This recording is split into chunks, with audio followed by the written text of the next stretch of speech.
A Lateline investigation has exposed the illegal underpayment of foreign labour by a contractor at one of Australia's biggest chicken producers.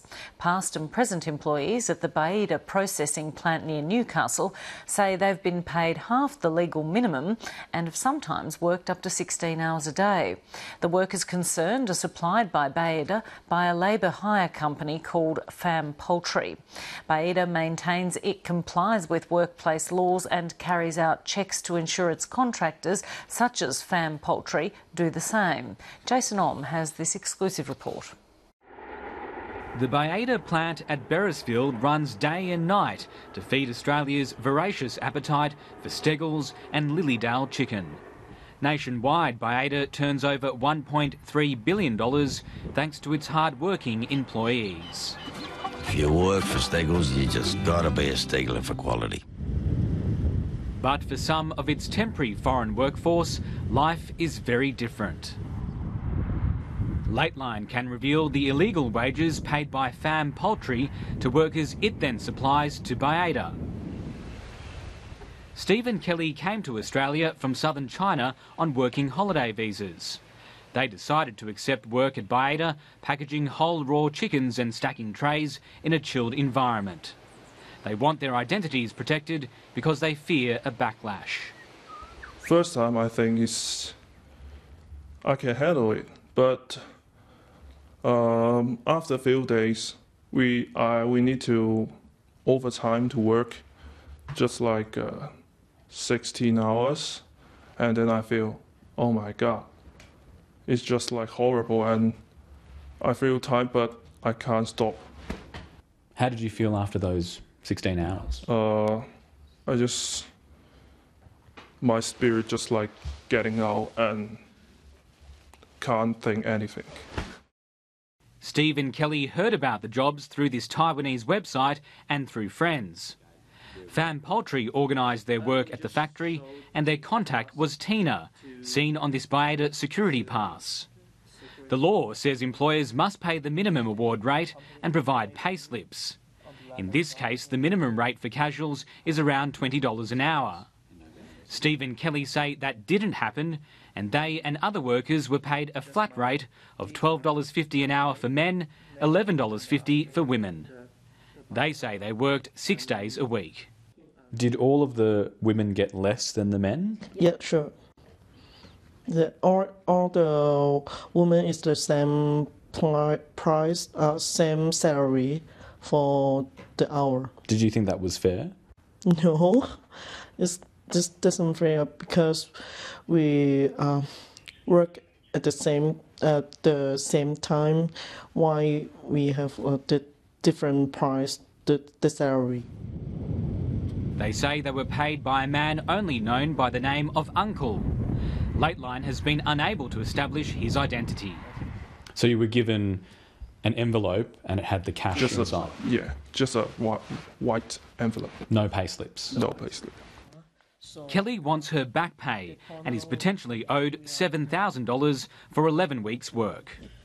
If I can get back the extra money I want to have, because this is my pay.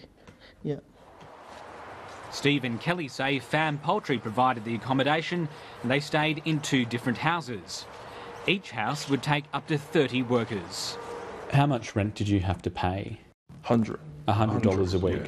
Yeah, $100 a week. Did you think it was worth $100 a week? Of course, no. Potentially, that's $3,000 a week in rent for one house. Stephen Kelly provided these photos showing rooms converted into dormitories and a makeshift kitchen. This is very dirty in the house. You got a mice, ants. Mice and ants? Yeah. Kelly stayed in this room, which had 6 bunk beds. I stay with 12 girls in the same room. 12 girls in the same room? Yeah. When Lateline came calling, we found this message telling outsiders to stay away. Stephen Kelly provided this photo showing a warning in Mandarin that says, If you see any Australians, shut the front door and call the police. And here's another one in English. At one of the houses, the workers were tight-lipped. Do you know where Uncle might be? Sorry, no. A key organiser for Fan Poultry is Tina Wang, seen here celebrating her birthday in the Baiada cafeteria. Her name and mobile number is shown in this message on a Backpackers Jobs website dated 2010. It's offering jobs at a chicken factory in Newcastle. One user replies, I called yesterday and the hourly rate is $11. 5 days a week, illegal workers. I got the information from my phone conversation with Tina. Lateline has spoken to a number of current workers. The young man I just spoke to said he was from Taiwan, that he had just arrived in Beresfield to work at the chicken factory and that he was offered $12.50 per hour. When I told him that the award wage was much more than that, he was quite surprised. Tina Wang has confirmed she works for Fan Poultry and tells the Baiada workers their start times at the factory. Ms Wang says her boss is this man, 34-year-old Bin Hein Win from Fairfield West in Sydney. When will the workers get their money back? When will the workers get their money back? He's listed as the director of Fan Poultry, and he's described the workers' claims of cut-price wages and excessive hours as bullshit. Mr. Wynne, we'd like to talk to you. We want to know when. We want to know. No, At first, Bin Win denied he was a director, but when pressed, said he did employ what he calls 20 direct employees. He maintains those workers are all on the award rate. In May, the Meat Workers Union complained to Baiada about Fan Poultry and later received this response from Bin Win that declared his direct employees have been paid correctly. The information that we've collected so far is there's fairly gross allegations in relation to underpayment of wages, exploitation of international workers, poor lodgings of workers, and generally working unsafe working hours. The union represents 700 people at the Beresfield factory, and it estimates there are 300 temporary overseas workers. Well, clearly it's not Australian. That's not the Australian way of doing things. You know, like you get paid a fair day's pay for a fair day's work. Grant Courtney now wants Baiada to scrap arrangements with Fan Poultry. Baiada responded to the allegations, saying its contractors must comply with workplace laws. It says it reinforces these obligations with labour suppliers and will continue with checks as it has done so in the past. In 2010, the Fair Work Ombudsman investigated Baiada Beresfield. It found that 18 Chinese working for a labour hire firm called General Services Company had been underpaid.